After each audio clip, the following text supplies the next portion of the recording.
Rohingya को लेकर केंद्र की बीजेपी सरकार और दिल्ली की आम आदमी पार्टी सरकार आमने सामने है।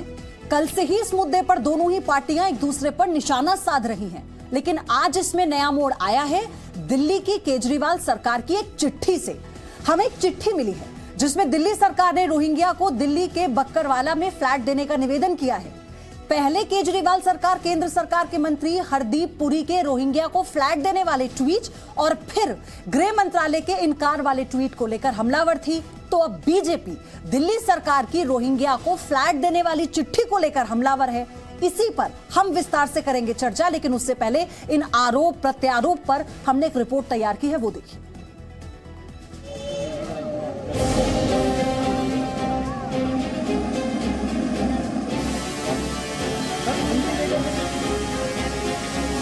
रोहिंग्याओं के किसी भी तरह के प्रवास को दिल्ली सरकार दिल्ली की सुरक्षा के लिए, देश की सुरक्षा के लिए खतरा मानती है। वैसे में उनको फ्लैट देने की किसी योजना का तो सवाल ही नहीं उठता। फिर झूठ बोलने का काम एक बार केजरीवाल जी और उनके मंत्रियों ने। इन घुसपैठियों को उनके ही पार्टी के विधायक मुख्यमंत्री जी की शह पर पानी भी देते हैं, बिजली भी देते हैं, राशन भी देते हैं, मुफ्त में देते हैं, और अब उनको फ्लैट भी मुफ्त में देने चली थी दिल्ली की केजरीवाल सरकार।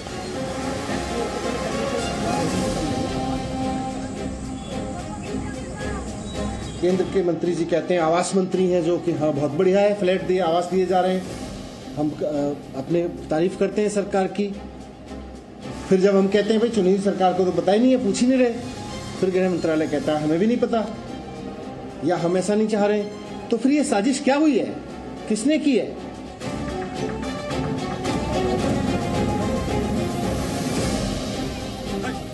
ये जो चिट्ठी है इसमें स्पष्ट तौर पर दिखता है, तारीख भी ऊपर लिखी हुई है 23/6/2021, जब दिल्ली की ही सरकार के अधिकारी चिट्ठी लिखी कि EWS फ्लैट जो है बक्करवाला में, वो सब देने का काम किसको किया जाए? बांग्लादेशी घुसपैठियों को, रोहिंग्या घुसपैठियों को देने का काम किया जाए।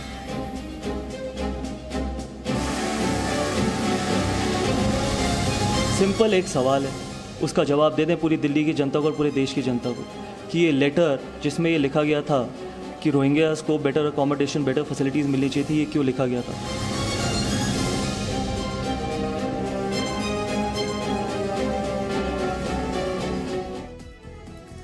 तो रोहिंग्या को लेकर दोनों ही तरफ से वार और पलटवार हो रहा है। दोनों ही रोहिंग्या को फ्लैट देने के मामले में एक दूसरे पर आरोप लगा रहे हैं। अब ऐसे में चर्चा के लिए हमारे पास कई बड़े सवाल हैं, वो सवाल पहले आप जान लीजिए। तो सवाल यह है कि रोहिंग्या को मकान किसका प्लान है? सवाल यह है, रोहिंग्या को रेवड़ी सियासी मजबूरी है? फ्लैट का गिफ्ट किसकी स्क्रिप्ट? सवाल यह कि रोहिंग्या पर कौन सच्चा है और कौन झूठा, क्योंकि आरोप प्रत्यारोप से तो यह तय नहीं हो पा रहा है। इन सवालों का जवाब जानने की कोशिश करेंगे। हमारे साथ पूरा पैनल भी जुड़ा होगा और आपको यह भी बताएंगे कि आखिर वो चिट्ठी कौन सी है जिसकी वजह से अब बीजेपी हो या फिर आम आदमी पार्टी, दोनों को एक दूसरे पर हमला करने का मौका मिल गया है। मेरे साथ शाजिया इल्मी को आप देख पा रहे हैं, बीजेपी का पक्ष रखने के लिए जुड़ चुकी है। अनुराग धांडा आम आदमी पार्टी से पक्ष रखने के लिए जुड़ चुके हैं। आप दोनों का बहुत बहुत स्वागत है। शाजिया, मैं आपसे नहीं, अनुराग, आज मैं आपसे शुरुआत करने जा रही हूं। वो चिट्ठी जिसका जिक्र हमने किया, मैं उस पर बिना वक्त गवाए, वो चिट्ठी हम दर्शकों को दिखाएंगे। जी न्यूज़ के पास वो चिट्ठी है, उस चिट्ठी के पॉइंटर्स भी हमने हाईलाइट किए हैं, लेकिन मैं ये चाहती हूं ये चिट्ठी है क्या? ये बवाल शुरू कैसे हुआ? इस चिट्ठी में जो लिखा है वो क्या है? देखिए, मैं आपको वो सारी चिट्ठियां दिखाने को तैयार हूं। अनुराग ठाकुर जी के पास आज कोई तथ्य नहीं था, कोई फैक्ट नहीं था। ये लोग बुरी तरह से बेपर्दा हो गए लोगों के सामने, इनकी साजिश बेनकाब हो गई, इसलिए कागज लेकर के आए जिस कागज से कुछ भी प्रूव नहीं होता है। ये चिट्ठी दिखा रहे हैं, ये इसमें एक भी चुने हुए हमारे किसी भी नेता की आप सिग्नेचर दिखा दीजिए, अप्रूवल दिखा दीजिए। अधिकारियों के बीच में ये पूरी साजिश, चुनी हुई लोकतांत्रिक सरकार को साइड में करके उनको अंधेरे में रखते हुए ये साजिश की जा रही थी। सवाल हमारा उससे भी बड़ा है। आप देखिए, एक ये चिट्ठी के नीचे एक नोटिंग देखिए आप। इस नोटिंग को मैं पढ़ के सुनाऊंगा तो आप हैरान हो जाएंगी कि कैसे काम किया जा रहा था। इसमें लिखा है, as decided in the meeting, para 5 ऑफ MOM, A self-context note is prepared to be submitted to Honorable LG through CS to officers on this matter. आप समझिए कि किसको CS सबमिट कर दें लेटर, सीधे LG को, गृह मंत्री को उसमें लूप में नहीं लिया जाए, मुख्यमंत्री ऑफिस को उसमें लूप में नहीं लिया जाए, और सीधे तौर पर अधिकारियों के थ्रू ये फिरकी घुमा करके एक ऐसी साजिश भारतीय जनता पार्टी ने करने की कोशिश की जिसपे आज भारतीय जनता पार्टी के खुद के ही सारे सदस्य शर्मिंदा हैं। हमारे पास लगातार फोन आ रहे हैं बीजेपी वालों के कि ऐसी दोगली पार्टी निकलेगी। मैं शाजिया अलमी से इस पर जवाब लूं। मुझे ये बताइए, आप इस चिट्ठी को फेक बता रहे हैं, ये लब्बो-लुबाब सीधी बात? नहीं, इसमें कौन सा फेक है, ये असली चिट्ठी है। आप ये बताइए ना, इसमें कौन से चुने हुए हमारे प्रतिनिधि के साइन है? ये अधिकारियों के बीच में चिट्ठी चल रही है, केंद्र सरकार की पुलिस इसमें है, सीएस जिनके ऊपर लगाम लगी हुई है, अधिकारियों की ऊपर सरकार की लगाम लगी हुई है, उनके थ्रू चल रहा है। ये एफआरआरओ इसमें इन्वॉल्व है। लेकिन ये अधिकारी किसके हैं? वेबसाइट पे किसकी? अनुराग जी, फिर सवाल तो यही है ना, ये अमित शाह जी की फोटो लगी हुई है। मैं ये कह रही हूं कि आज हमारे दर्शक, मैं खुद अज्ञानी हूं इस मुद्दे पर, आप लोग स्पष्ट कीजिए ये अधिकारी किसके हैं। चर्चा को तो तभी आगे बढ़ाएंगे, ऐसी कोई सोर्स से जानकारी तो आई नहीं है, आप ही बताइए। हम तो ज्ञानवर्धन ही कर रहे हैं आपका। ये मनीष जी ने तो बाकायदा लिखित में इसलिए तो चिट्ठी लिखी ताकि सबका ज्ञानवर्धन हो जाए जो भी इस मामले में अज्ञानी है। ये मनीष सिसोदिया जी ने लिखा कि भाई हम तो ऐसा चाहते नहीं थे, हमने तो विरोध किया इसका, और बीजेपी की तमाम एजेंसियां जो इसमें इन्वॉल्व है वो सारों ने चिट्ठी बना के, और बीजेपी के केंद्रीय मंत्री ने घोषणा कर दी कि हम इनको पक्का मकान दे रहे हैं। तो इसका मतलब बाद में होम मिनिस्ट्री पलट गई कि हमने तो ये नहीं कहा जब उनकी पोल खुली।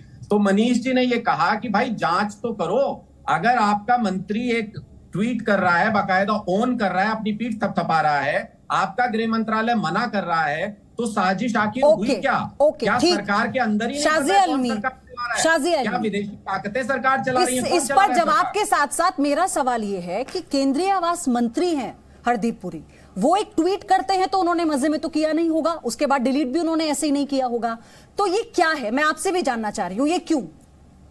जी, मैं जवाब, ओके, तो ठीक है, तो मैं दोनों बातों का आपको जवाब दूंगी। सबसे पहले हरदीप पुरी जी की बात, क्योंकि आपने इसका जिक्र किया, जो हमारे मंत्री हैं, ऑनरेबल मिनिस्टर हैं अर्बन हाउसिंग के, तो उन्होंने बाकायदा ट्वीट किया, और उसके बाद आपने खुद ही कहा ट्वीट डिलीट किया, उसके बाद उन्होंने एक प्रेस कॉन्फ्रेंस भी की, और उससे पहले आपको पता है कि अमित शाह जी ने इस पर एक बहुत लंबा चौड़ा स्पष्टीकरण भी दिया।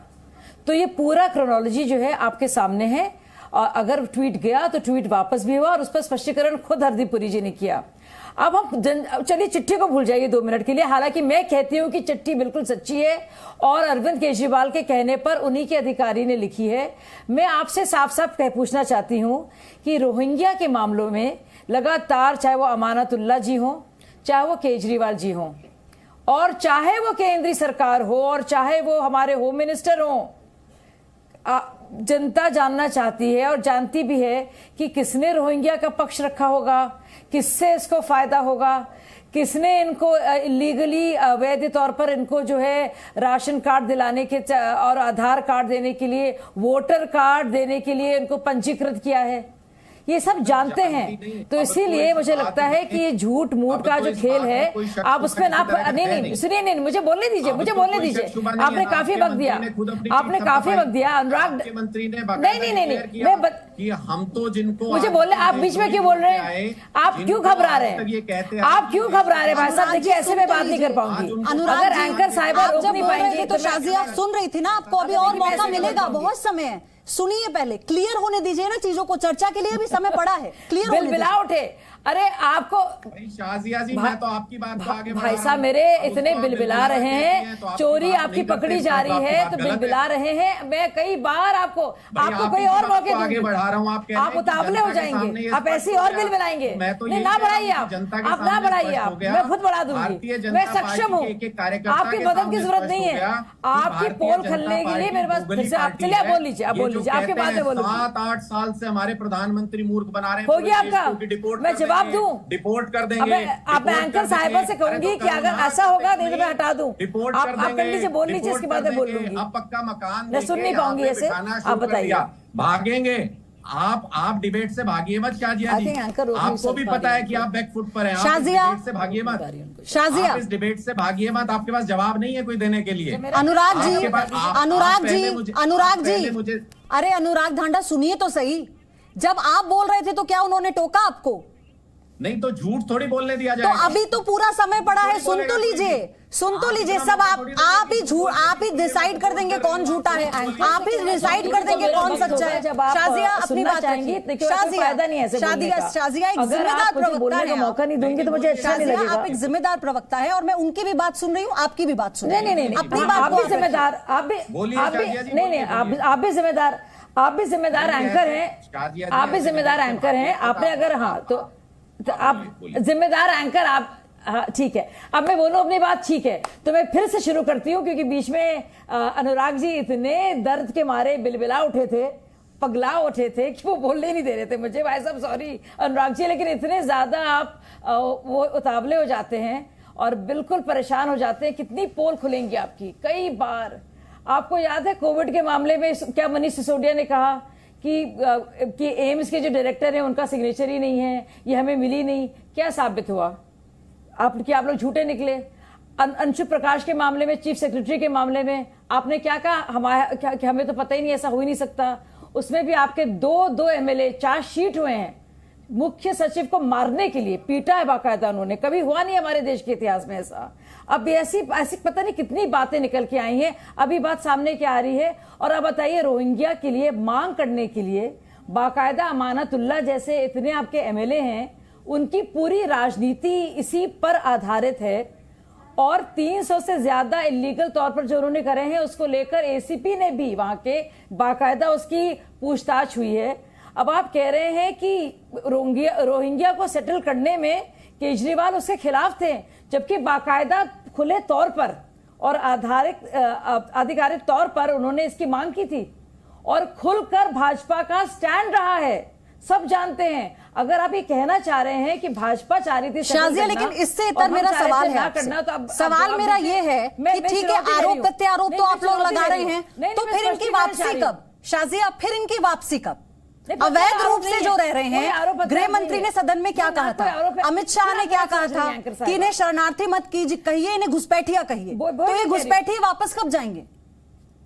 बिल्कुल वही मैं आप ही की बात, अमित शाह जी ने कहा था, खुद एंकर साहिबा कह रही है पब्लिक डोमेन में ये है। तो आप बताइए लोग किसकी बात का यकीन करेंगे? रोहिंग्या मामले में जिनको हम लोग घुसपैठी मानते हैं, जिसके लिए अरविंद केजरीवाल उनके आंसू जरकतार बहते हैं, उसकी इस बात पर कौन यकीन करेगा? इससे तो आप आम आदमी पार्टी की खुद की विश्वसनीयता खत्म होती है कि सब नहीं, मैं जानते आम हैं आदमी पार्टी कि पर उनका बात तो आका अनुराग जी से इस और पर जो रिएक्शन वोट होगी दे रहे शाजिया, हैं, लेकिन मेरा मैं सवाल आपसे बता रही हूं। है, मेरा सवाल मैं आपसे ये बता रही है। हूं। अजय आलोक भी मैं- जुड़ चुके हैं हमारे साथ। जी, अजय आलोक जी, स्वागत है आपका। मैं आ रही हूं आपके पास। शाजिया, सवाल मेरा ये है कि फिर तो जवाबदेही आपकी भी है ना भाई। अगर गृह मंत्री खुद इस बात को कह चुके हैं और आप ही की सरकार के एक मंत्री थे 2017 में, मुझे याद है, अश्विनी उपाध्याय जो वकील भी रहे हैं, उन्होंने सुप्रीम कोर्ट में याचिका दायर कर कहा था कि जो अवैध बांग्लादेशी हैं या फिर जो रोहिंग्या हैं उन्हें 1 साल के अंदर वापस भेजा जाए। 2017 में कहा था उन्होंने, वरना बहुत दिक्कत हो जाएगी, आकलन नहीं कर पाएंगे। ना सिर्फ ये, इससे बहुत आगे बढ़कर बाकायदा संसद में गृह मंत्रालय की तरफ से ना सिर्फ इसकी खुले तौर पर स्पष्ट रूप से बात कही गई है कि हमारा क्या स्टैंड है, और भारत ने स्पेसिफाई किया है कि भारत भारतीयों के लिए है और इसमें हिंदू मुस्लिम का मामला ना लाया जाए। भारत के मुसलमानों के लिए, भारत के हिंदुओं के लिए है, अजय आलोक के लिए नहीं है। क्या वाकई रेवड़ी बांटी जा रही है एक तरह से? ये रोहिंग्या का राग फिर से अलापा जा रहा है, लेकिन क्या इसमें स्पष्ट है, क्या स्टैंड है, वो किसी को समझ नहीं आ रहा। केजरीवाल जी की राजनीति है। अजय आलोक, सबको स्टैंड मालूम है। ये बहुत स्पष्ट है कि शाहीन बाग आंदोलन के समय से ही रोहिंग्या का समर्थन कौन कर रहा था। ये पूरी दिल्ली या पूरे देश से नहीं छुपा हुआ है। आज ये सबसे बड़े प्रॉब्लम है कि इन्फिल्ट्रेटर्स है, घुसपैठिए हैं। समस्या दूसरी ये है कि इनको वापस करने में समस्या ये है कि बांग्लादेश इनको लेने को ये कह के तैयार नहीं होता है कि हमारे देश के नागरिक नहीं है। हम ऑलरेडी बात कर रहे हैं बर्मा से, भारत सरकार म्यांमार सरकार से भी बात कर रही है, बर्मा से और बांग्लादेश से भी बात कर रही है कि ये घुसपैठिए हमारे यहाँ आए हुए हैं। हैं तो घुसपैठिए है, लेकिन ह्यूमन है। कोई इनको वापस लेने कोई पहले तैयार तो हो, उसके बाद एक रास्ता बनेगा, जिसके लिए भारत सरकार पिछले 4 साल से लगी हुई है। लेकिन सरकार, सवाल सबसे बड़ा यह है कि इनकी संख्या घटने के बजाय, स्थिर होने के बजाय बढ़ती जा रही है। इसका जिम्मेदार कौन है? कौन इन्हें फ्री का राशन लौट दे रहा है? कौन ये आते हैं तो इनको झोपड़ी बसाने की अनुमति दे देता है? एसडीएम क्यों नहीं पकड़ते हैं? तहसीलदार क्यों नहीं पकड़ता है? ये सिर्फ दिल्ली की समस्या नहीं है, ये दिल्ली के बाद जम्मू, पंजाब, हर जगह की समस्या होती जा रही है। केजरीवाल और इनके बीच में, केंद्र सरकार के बीच में तो द्वंद्व एक आजकल में शुरू हुआ है, लेकिन ये समस्या पूरे देश की है। हमारे बिहार में किशनगंज के बॉर्डर पे बसते जा रहा है, कोई पूछने वाला नहीं है। तौसीफ ये अहमद वोट खान बैंक जो एक है ऐसा मेरे बन साथ रहा है जो टीएमसी नेता। तुष्टीकरण की राजनीति को बढ़ावा तौसीफ देता अहमद है। खान, आरोप तो बंगाल सरकार पर भी लगे कि बांग्लादेशियों को आधार कार्ड बना दिया गया, पैन कार्ड बना दिया गया ताकि वोट दे सके, तो अब यही रह गया है बाकी। नहीं, देखिए, वो तो चुनावी जुमला है बीजेपी का, ये देश, सारा देश जानता है।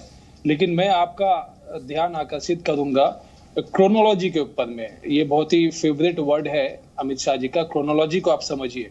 7:32 सुबह में पुरी जी का ट्वीट आता है कि क्या फैसला लिया गया है ये मंत्रालय द्वारा, एज अ मिनिस्टर उन्होंने, ये हाउसिंग मिनिस्टर उन्होंने ये बताया कि इंडियंस रेफ्यूजी को लेकर के क्या फैसला हुआ। 1:10 में विश्व हिंदू परिषद से ट्वीट आ गया। 1:45 में कपिल मिश्रा का ट्वीट आ गया। 2:50 में फिर एक न्यूज आइटम आ गया।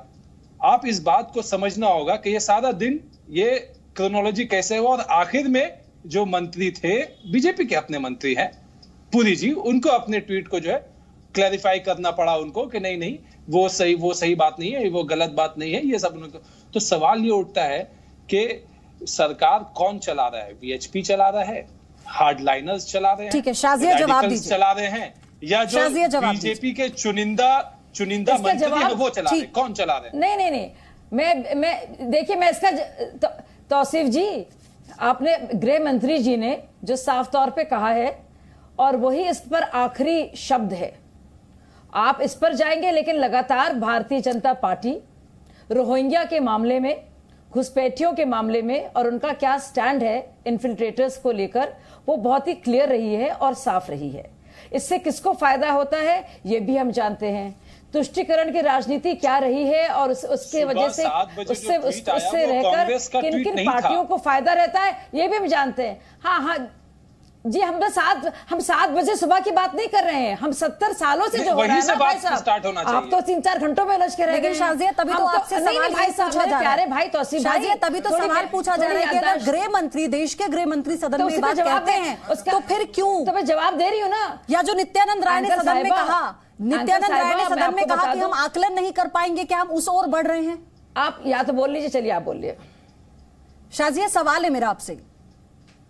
ठीक है, तो तीसरी बार फिर से जवाब देती हूं, क्योंकि मैं तीसरी बार फिर से कहती हूं, या तो हम 7:10 पर, 7:11 पर, 7:12 का जवाब दें, जो कि हमने दिया कि बाकायदा ऐसा हुआ। और मैंने खुद एक क्रोनोलॉजी, जो आपको लगा आपने बड़ी नई चीज सिखाई है या आपने बड़ा ज्ञान बांटा है, वो मैंने ऑलरेडी कह दिया था आपके आने से पहले। तौसीफ जी थोड़े देर से जुड़े, और मैंने उसका नहीं, मैं बोला तो अमित शाह का वर्ड है, लेकिन हम बता दें इसको लेकर, नहीं, हम सबका वर्ड हो, चाहे अमित शाह जी का हो, और चाहे आपको उस वर्ड से नफरत भी जितनी भी हो गई हो, पर मैंने ये क्रोनोलॉजी को समझा दिया था इसी शब्दों में। तो आपने बहुत सारा वक्त जाया कर दिया, ये फुटेज बहुत चली गई, वक्त चला गया। नहीं, तो मैं आपको फिर से रिपीट कर दूं। शाजिया, ये भी एक सवाल है ना, मुझे तकलीफ नहीं है, मैं रिपीट कर रही हूं, मैंने रिपीट कर दिया था। मैं वही कह रही हूं ना कि आप उसकी वैल्यू को समझना होगा हमें। केंद्रीय मंत्री इस तरह का ट्वीट करते हैं, उसके बाद हालांकि गृह मंत्रालय को इस पर एक सफाई के तौर पर ट्वीट करना पड़ता है, तो फिर इसलिए सवाल लाजमी है पूछे जाना, और जवाब भी आपको देना पड़ेगा।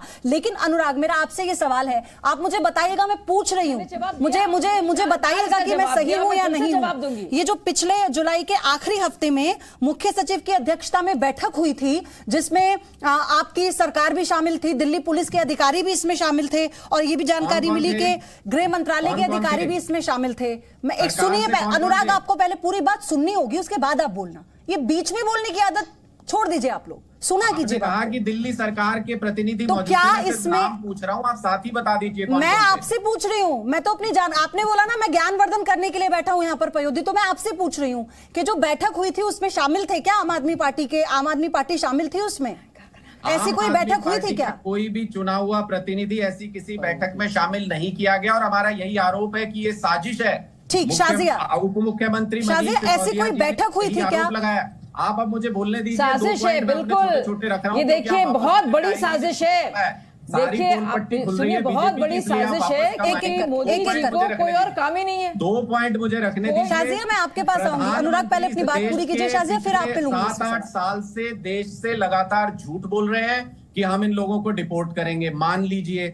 दूसरा कि सरकार का एक मंत्री क्या कर रहा है वो दूसरे मंत्री को पता नहीं है, मान लीजिए। नहीं हुई थी बैठक, अनुराग, इसका मतलब अनुराग जी, और गृह मंत्रालय कुछ इसका मतलब बैठक नहीं हुई थी और दिल्ली सरकार उसमें शामिल नहीं थी, मतलब ऐसा कुछ नहीं है। लोगों को, कश्मीरी पंडितों को आज तक वहां मत जाइए अनुराग जी, फिर समय ऐसे गवा देंगे तो मैं आगे कैसे, आगे आप ही अपनी बात नहीं रख पाएंगे। सुनिए अनुराग, बात करेंगे ना, मुझे शाजिया के पास भी जाना है। अरे अनुराग जी सुनिए, सर जो सोच कर आए वही बोलकर खत्म करेंगे, सुन लीजिए मुझे भी। मैं पूछ रही हूँ, आप सिरे से खारिज कर रहे हैं कोई बैठक नहीं हुई थी? बात जानते बूझते आप भी वही। अनुराग जी, क्या आप ये खारिज कर रहे हैं कि कोई बैठक नहीं हुई थी?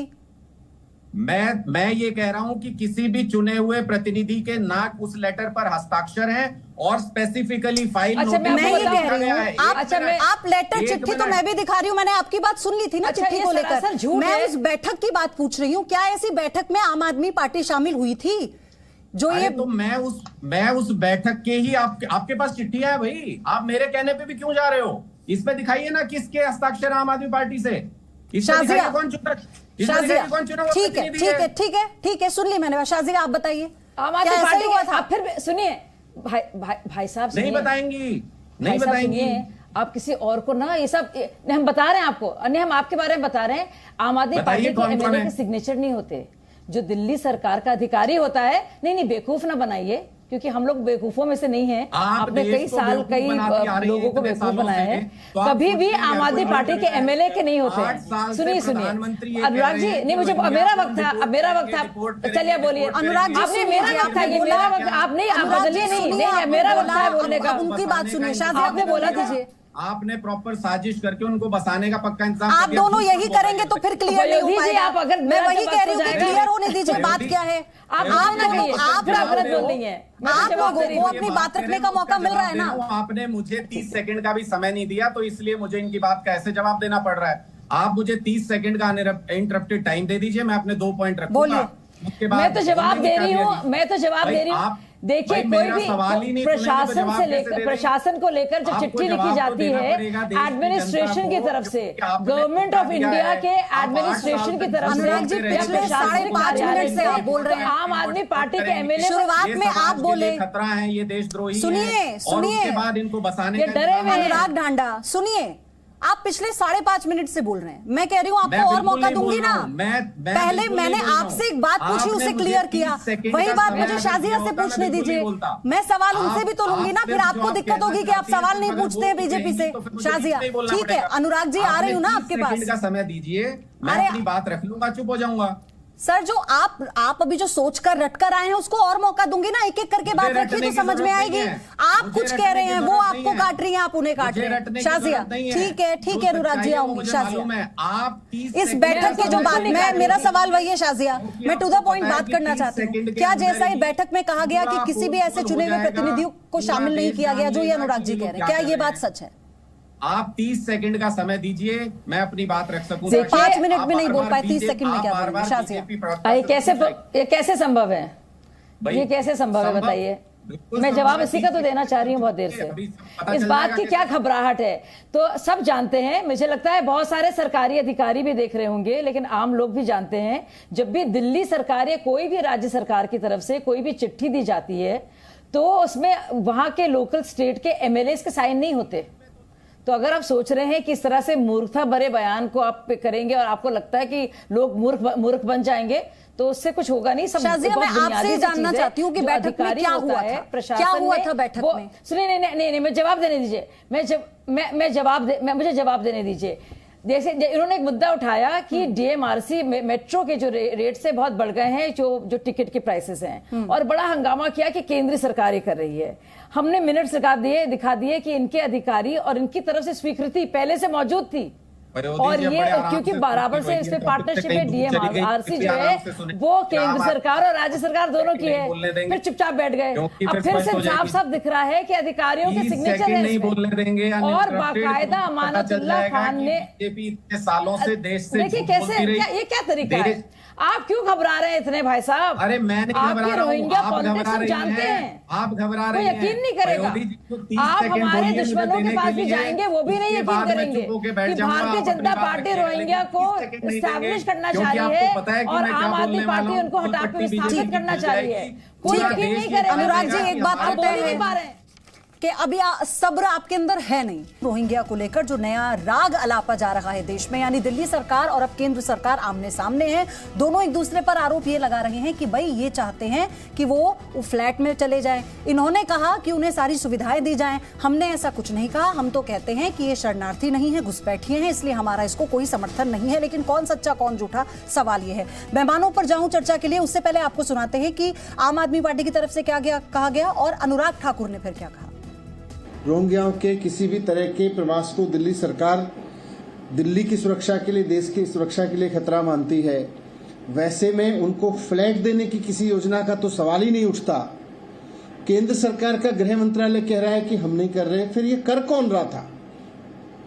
अगर ये स्टैंड केंद्र सरकार के कुछ लोगों ने, और जिसकी पुष्टि इस बात से भी होती है कि हरदीप सिंह पुरी जी ने बाकायदा उसको अपलोड करते हुए ट्वीट किया था, केंद्रीय आवास मंत्री हैं वो, केंद्र सरकार के अफसर और दिल्ली सरकार के अफसर मीटिंग करके और दिल्ली पुलिस के ऑफिसर मीटिंग करके कुछ डिसीजन ले रहे हैं और फिर उनको बिना चुनी हुई सरकार को दिखाए एलजी के अप्रूवल के लिए भेज रहे हैं, तो फिर ये करा कौन रहा है? जो रोहिंग्यास यहाँ पर रहते हैं, इलीगल माइग्रेंट हैं, घुसपैठिए हैं, इन घुसपैठियों को उनके ही पार्टी के विधायक मुख्यमंत्री जी की शाह पर पानी भी देते हैं, बिजली भी देते हैं, राशन भी देते हैं, मुफ्त में देते हैं, और अब उनको फ्लैट भी मुफ्त में देने चली थी दिल्ली की केजरीवाल सरकार। और ये इससे पता चलता है कि ये जो चिट्ठी है इसमें स्पष्ट तौर पर दिखता है कि तारीख भी ऊपर लिखी हुई है 23/6/2021, जब दिल्ली की ही सरकार के अधिकारी चिट्ठी लिखी कि EWS फ्लैट जो है बकरवाला में, वो सब देने का काम किसको किया जाए? बांग्लादेशी घुसपैठियों को, रोहिंग्या घुसपैठियों को देने का काम किया जाए। फिर झूठ बोलने का काम एक बार केजरीवाल जी और उनके मंत्रियों ने किया है, जो रेवड़ियां बांटने का काम करते रहे। तो सुना आपने केंद्र सरकार का क्या कहना है, आम आदमी पार्टी क्या कह रही है। लेकिन इसी बीच पूरा पैनल मेरे साथ है। अजय आलोक, बार बार ये कहा जा रहा है कि घुसपैठियों को भगाएंगे, रोहिंग्या को भगाएंगे, लेकिन हो क्या रहा है अभी तक? देखिए, मैं आपको बताता हूं शिखर जी, 2020 में हमारे विदेश सचिव और हमारे सेना प्रमुख ये ऑलरेडी बर्मा में इसकी बात कर चुके हैं कि बांग्लादेश के थ्रू और प्लस हिंदुस्तान के थ्रू हम रोहिंग्यास को वापस भेजना चाहते हैं। समस्या बहुत विकट है। यहाँ भेजना सरकार चाहती है, ये वापस जाना नहीं चाहते हैं, क्योंकि ये कहते हैं कि बर्मा में जान का खतरा है। बांग्लादेश वापस लेना नहीं चाहता है, प्लस हमारे यहाँ के अच्छे अच्छे राजनेता जो हैं उनको बसाना चाहते हैं। दिक्कत समझिए, बसाना भी चाहते हैं लोग, जाना भी नहीं चाहते हैं, और एक वर्ग उनको भेजना भी चाहता है। द्वंद इसी का है, और ये लोग मान नहीं रहे हैं। और ये जिस तरह से बस रहे हैं, जिस तरह से संख्या बढ़ रही है, डेमोग्राफिक चेंज हो रहा है। जी न्यूज ने एक आज की तारीख में तो इनको अच्छा लग रहा है। अजय आलोक, जी न्यूज ने एक रिपोर्टिंग की थी, एक रिपोर्ट हमने दिखाई थी बकायदा ग्राउंड से, कि कैसे इन लोगों ने अब अपने फर्जी आधार कार्ड, पैन कार्ड बनवा लिए हैं और अब धड़ल्ले से रह रहे हैं। वोटर आईडी, फर्जी पैन कार्ड, आई कार्ड, साथ में वोटर आईडी और वोटर लिस्ट में नाम है, तो कौन चाहेगा दुधारू गाय को वापस भेजना? दुधारू गाय के तो लात खाने के लिए भी लोग इस देश में तैयार हैं। तौसीफ अहमद खान, क्या कीजिएगा? क्या कीजिएगा? क्या सिर्फ अब ये राजनीतिक मुद्दा बनकर रह जाएगा? क्या वाकई अब ये वाकई एक बहुत गंभीर विषय बन गया है? ऐसा सोचते हैं क्या राजनीतिक पार्टियां? आप देखिए कि बीजेपी की सरकार नरेंद्र मोदी के नेतृत्व में जो पिछले 8 साल से सत्ता पे काबिज है, देश का धन का, तिजोरी का चाबी जिनके पास है, देश के सेना जिनको रिपोर्ट करती है, देश का अधिकतर राज्यों का पुलिस जिनको रिपोर्ट करती है, बॉर्डर का बीएसएफ जिनको रिपोर्ट करती है, वो कह रहे यार बड़ा दिक्कत है। क्या दिक्कत है कि इतने बेबस हो गए हैं कि वो चाह के भी रोहिंग्या को वापस नहीं भेज पा रहे हैं। हम करें तो क्या करें? तो आप कम से कम इतना कीजिए कि सरकार से हट जाइए। आप सरकार चलाने के लायक नहीं है, आप अपनी गलती को मान रहे हैं कि हम सरकार नहीं चला सकते, हम रोहिंग्या को वापस नहीं भेज सकते, तो आप हट जाइए। आपको किसने बोला है कि सांप की तरह बैठे रहे? शाजिया से मैं जवाब दूंगी, लेकिन फिर ये भी तो है ना, बांग्लादेशी घुसपैठियों का क्या कीजिएगा बंगाल में? राज्य सरकार की भी तो जिम्मेदारी है ना फिर, या सुप्रीम कोर्ट के फैसले का इंतजार करेंगे? मैडम सेंट्रल गवर्नमेंट है यहाँ पे। ये जो मुद्दा है ये सेंट्रल गवर्नमेंट का मुद्दा है। बीएसएफ किसके पास है? राज्य सरकार बसा रही है। मिनिस्ट्री, ये यूनियन होम मिनिस्टर की ये यूनियन मिनिस्टर का सुबह ट्वीट आया था। खाका तो क्या खाका तैयार करने का अधिकार तो राज्य सरकार के पास भी है सर। कैसी बातें कर रहे हैं तौसीफ अहमद खान? शाजिया जवाब दीजिए। देखिए मुझे सिर्फ 30 सेकंड चाहिए। हाँ। तो मैं एक बहुत बड़ी बात आज आपके प्रोग्राम के जरिए और ये पूरा जो क्रोनोलॉजी सामने आई है, एक बहुत बड़ी चीज सामने आई है, और मैं जी टीवी के माध्यम से कहना चाहूंगी, बताना चाहूंगी सबको, जो लोग रोहिंग्या समर्थक रहे हैं, आम आदमी पार्टी खुले तौर से और ममता बनर्जी की टीएमसी भी खुले तौर से रोहिंग्या का समर्थन नहीं करते हैं। उनका भी स्टैंड वही हो गया है जो भाजपा का है। बहुत बहुत शुक्रिया आप दोनों पार्टियों का कि आपने आखिरकार फिर से मोदी जी के साथ आप लोग ने आने का जो आपने अच्छा फैसला लिया और आपने सोचा कि यही तरीका है, तो ये आपने बहुत अच्छा किया। बहुत बहुत शुक्रिया। और दूसरी बात जो मैं कहना चाहती हूँ, अब मुझे बोलने दीजिए। नहीं मुझे बोलने दीजिए। दूसरी बात जवाब दे दीजिएगा। बहुत बहुत शुक्रिया कि स्टार्ट सब जानते हैं, अब बताने की जरूरत नहीं, सब जानते हैं और आप भी जानते हैं, तो बहुत शुक्रिया उस स्टैंड को। अरे मुझे बोलने तो दीजिए, मैं एंकर साहिबा से कहना चाहूंगी, मैं चली जाऊंगी इस डिबेट से, मुझे सिर्फ 10 सेकंड। अनुराग जी सुन करके बात करते हैं ना, अनुराग जी सुन करके बात करते हैं। तौसीफ अहमद खान भी सुन रहे हैं जब बोल रही है, तौसीफ अहमद खान भी सुन रहे हैं, वो उनके सवाल का जवाब दे रही है। अजय आलोक शांति से बैठकर सुन रहे हैं, आप भी सुनिए। आपको कितना सबसे ज्यादा मौका मैंने आप ही को दिया है, इनके बाद मैं आप ही पर आ रही हूँ। 10 सेकंड अपनी बारी का इंतजार किया कीजिए ना अनुराग जी। शाजिया के बाद आप ही के पास आऊंगी सर। कहता है आप भाई, शाजिया जी ने खुद कहा 30 सेकंड में मैं अपनी बात बोल रही हूं। आप भी तो साढ़े 6 मिनट में बात पूरी नहीं कर पाए, 30 सेकंड मांग रहे थे। अपनी बात ही नहीं रखी। ठीक है। अरे अनुराग जी इन चीजों पर रहेंगे तो अपनी बात का मौका गवा देंगे साहब। अपना टाइम अपने आप। शाजिया आपको पता है कि बेनकाब हो चुकी है जरूरी है ये सरकार, जो आप जिस टॉपिक के लिए आए। आप नहीं चाहती कि कोई इसको बोले, आप नहीं चाहती। शुक्रिया आपने मोदी जी के इतने बड़े अनुराग जी, आप लोग अनुराग जी बहुत अच्छी बात है। अगर आप ऐसे ही काउंटर करेंगे, अपनी बारी का इंतजार नहीं करेंगे, तो मुझे आपका ऑडियो भी डाउन करना पड़ सकता है, क्योंकि मेरे दर्शक कुछ समझ ही नहीं पा रहे हैं। दूसरी जगह क्या चल रहा है। अनुराग जी आपको मौका मिल रहा है, आगे दूंगी, तब बोलिएगा ना अपनी बात, ज्यादा बेहतर सुनाई देगी, तब कोई नहीं बोलेगा। आप उनकी बात भी सुनिए। मौका ही मांग रहा हूँ, सब्र तो रखिए, पूरा टाइम तो आप बोलते रहे। मैं 10 सेकंड मुझे लगता है कि शो के कितना 30-40 बड़ा दिल दिखाइए। अनुराग जी शाजिया 10 सेकंड मांग रही है, और दे दीजिए 30 सेकंड। सुना 50 सेकंड आपने अपने काउंटर में वेस्ट कर दिए, 10 सेकंड और सही बोलिए। शाजिया आ रही हूँ आपके पास, सब्र रखिए।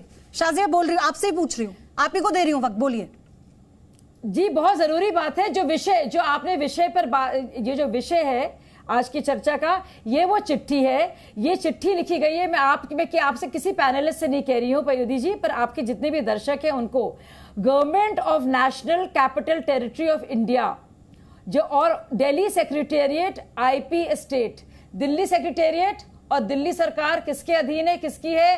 अरविंद केजरीवाल। कौन है सीएम दिल्ली के? अरविंद केजरीवाल। पत्र लिखा गया है, किसको लिखा गया है? द चेयरमैन एनडीएमसी पालिका केंद्र संसद मार्ग। चेयरमैन कौन है एनडीएमसी के? जो अपॉइंट किए गए हैं केंद्र सरकार की तरफ से, यानी कि दिल्ली सरकार ने केंद्र सरकार को ये चिट्ठी लिखी है। और ये साफ जाहिर है क्योंकि ऊपर चिट्ठी लिखी गई है, किसके कहां से गई है? दिल्ली का सेक्रेटेरिएट जो केजरीवाल के अधीन है, वहां से बाकायदा आधिकारिक तौर पर यह चिट्ठी लिखी गई है और इसमें इसकी मांग की गई है। सारी बात दुनिया भर की बातें एक तरफ, ये अनुराग जी ठीक शाजिया उसके सिग्नेचर। बीच वाली लाइन आपने जान के नहीं पढ़ी शाजिया जी, पूरी बात पढ़िए। लिखा है होम कौन सी पुलिस बीच वाली लाइन? मैंने सारी लाइन होम डिपार्टमेंट और गृह मंत्री को लूप में नहीं रखा गया। गृह मंत्री को लूप में नहीं रखा गया। होम सेक्रेटरी, बिल्कुल रखा गया। CS और एलजी के बीच में फाइल घूम रही है। ये गृह मंत्री से छुपाया गया, मनीष सिसोदिया जी से छुपाया गया, अरविंद केजरीवाल जी से छुपाया गया। क्यों? आपको ये साजिश करनी थी। मुझे सिर्फ ये पूछना है, अब मेरा 1 मिनट शुरू होता है, अब मेरा 1 मिनट शुरू होता है। मान गए आपकी बात, तो हम लोग मिलकर रोहिंग्या को भगाते हैं ना। मेरा शुरू हो गया। चलिए नहीं, आप हम लोग मिलकर रोहिंग्या को भगाते हैं। अब आपको मिर्ची लगेगी, आपको मिर्ची लगेगी क्योंकि आपको पता है पोल खुलने वाली है। नहीं, मिर्ची नहीं लग रही है। हम तो आपको न्योता दे रहे हैं, आपको मिर्ची लगेगी, हम तो आपको न्योता दे रहे हैं। नहीं हो रहे हो, आप भी रोहिंग्या को नहीं चाहते, आप तो अभी कह रहे हैं हम भी नहीं चाहते। आइए मिलकर खदेड़ते हैं। अच्छा, सवाल ये है, सवाल ये इस चर्चा का मकसद ये था, शाजिया, अनुराग जी, तौसीफ अहमद खान, अजय आलू, इस चर्चा का सिर्फ इतना मकसद था हमारा कि हम, चाहे वो दिल्ली सरकार हो या केंद्र सरकार, जो भी स्टैंड है और जो भी इस वक्त हो रहा है, वो ये क्लियर मैसेज दे सके कि आखिर इसमें क्या होना है। तो यहाँ पर भी शायद आप दोनों ने अपनी अपनी बातों को रखा, लेकिन ये बात मानने को तैयार नहीं है कि किसने ये इस बात का जिक्र किया, कौन ये चाहता है फ्लैट मिले, कौन ये चाहता है 24 घंटे की सुविधाएं दी जाएं, और अगर कोई भी नहीं चाहता तो फिर मिलकर इस बारे में हम क्यों ना काम करें कि आखिर इन घुसपैठियों को वक्त रहते वापस भेजने के लिए क्या कदम उठाए जाने जरूरी हैं।